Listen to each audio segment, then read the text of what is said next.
the lion, the bear, and the fox. Just as a great bear rushed to seize a stray kid, a lion leaped from another direction upon the same prey. The two fought furiously for the prize until they had received so many wounds that both sank down, unable to continue the battle. Just then, a fox dashed up and seized the kid and made off with it as fast as he could go, while the lion and bear looked on in hapless rage. How much better would it have been, they said, to have shared in a friendly spirit. Those who have all the toil do not always get the profit. The wolf and the lamb. A stray lamb stood drinking early one morning on the bank of a woodland stream. That very same morning, a hungry wolf came by further up the stream, hunting for something to eat. He soon got his eyes on the lamb. As a rule, Mr. Wolf snapped up such delicious morsels without making any bones about it. But this lamb looked so very helpless and innocent that the wolf felt he ought to have some kind of excuse for taking its life. "How dare you paddle around in my stream and stir up all the mud?" he shouted fiercely. "You deserve to be punished severely for your rashness." "But, Your Highness," replied the trembling lamb, "do not be angry. I cannot possibly muddy the water you're drinking up there. Remember, you are upstream, and I am downstream." "You do muddy it," retorted the wolf savagely. "And besides, I have heard that you told lies about me last year." "How could I have done so?" pleaded the lamb. "I wasn't born until this year." "Well, if it wasn't you, it was your brother." "I have no brothers." "Well, then," snarled the wolf, "it was someone in your family, anyway. But no matter who it was, I do not intend to be talked out of my breakfast." And without more words, the wolf seized the poor lamb and carried her off to the forest. The tyrant can always find an excuse for his tyranny. The wolf and the sheep. A wolf had been hurt in a fight with a bear. He was unable to move and could not satisfy his hunger and thirst. A sheep passed by near his hiding place, and the wolf called to him. "Please, fetch me a drink of water," he begged. "That might give me enough so that I can get me some solid food." "Solid food?" said the sheep. "That means me, I suppose. If I should bring you a drink, it would only serve to wash me down your throat. Don't talk to me about a drink." A knave's hypocrisy is easily seen through. The hares and the frogs. Hares, as you know, are very timid. The least shadow sends them scurrying in fright to a hiding place.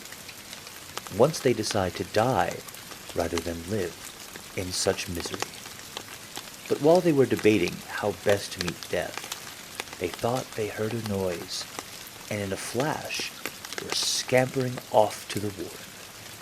On the way, they passed a pond where a family of frogs was sitting among the reeds on the bank. In an instant, the startled frogs were seeking safety in the mud. "Look!" cried a hare. "Things are not so bad after all, for here are creatures who are even afraid of us. However unfortunate we may think we are, there is always someone worse off than ourselves." The fox and the stork. The fox one day thought of a plan to amuse himself at the expense of the stork, at whose odd appearance he was always laughing. "You must come and dine with me today," he said to the stork, smiling to himself at the trick he was going to play. The stork gladly accepted the invitation and arrived in good time and with good appetite. For dinner, the fox served soup, but it was set out in a very shallow dish, and all the stork could do was wet the very tip of his bill. Not a drop of soup could he get, but the fox lapped it up easily, and, to increase the disappointment of the stork, made a great show of enjoyment. The hungry stork was very much displeased at the trick, but he was a calm, even-tempered fellow, and saw no good in flying into a rage. Instead, not long afterward, he invited the fox to dine with him in turn. The fox arrived promptly at the time that had been set, and the stork served a fish dinner that had a very appetizing smell. But it was served in a tall jar with a very narrow neck. The stork could easily get at the food with his long bill, but all the fox could do was lick the outside of the jar and sniff at the delicious odor. And when the fox lost his temper, the stork said calmly, "Do not play tricks on your neighbors unless you can stand the same treatment yourself." The Travelers and the Sea. Two travelers were walking along the seashore. Far out, they saw something riding on the waves. "Look," said one, "a great ship rides in from distant lands, bearing rich treasures." The object they saw came ever nearer the shore. "No," said the other, "that's not a treasure ship. That's some fisherman's skiff, where the day's catch of savory fish." Still nearer came the object, and the waves washed it up on shore. "It's a chest of gold, lost from some wreck," they both cried. Both travelers rushed to the beach, but they found nothing but a water-soaked log. Do not let your hopes carry you away from reality. The Wolf and the Lion. A wolf had stolen a lamb and was carrying it off to his lair to eat it. But his plans were very much changed when he met a lion who, without making any excuses, took the lamb away from him. The wolf made it off to a safe distance and then said in a much injured tone, "You have no right to take my property like that." The lion looked back, but as the wolf was too far away to be taught a lesson without too much inconvenience, he said, "Your property? Did you buy it, or did the shepherd make you a gift of it? Pray, tell me, how did you get it? What is evil won is evil lost." The Stag and his Reflection. A stag, drinking from a crystal spring, saw himself mirrored in the clear water. He greatly admired the graceful arch of his antlers, but he was very much ashamed of his spindling legs.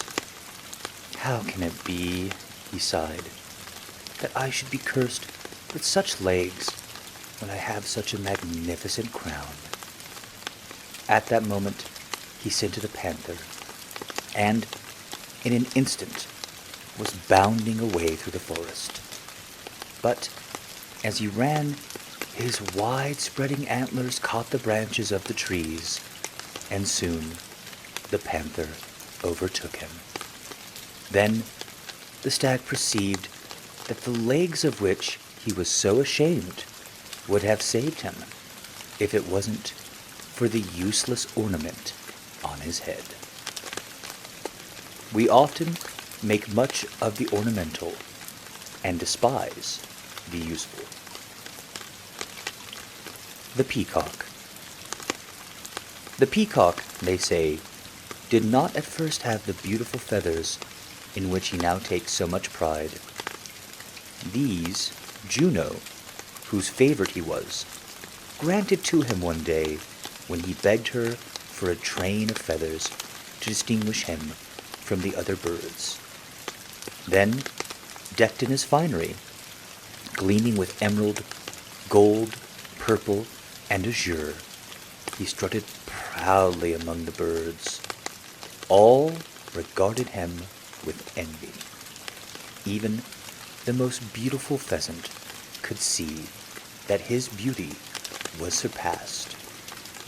Presently, the peacock saw an eagle soaring high in the blue sky and felt the desire to fly, as he had been accustomed to do.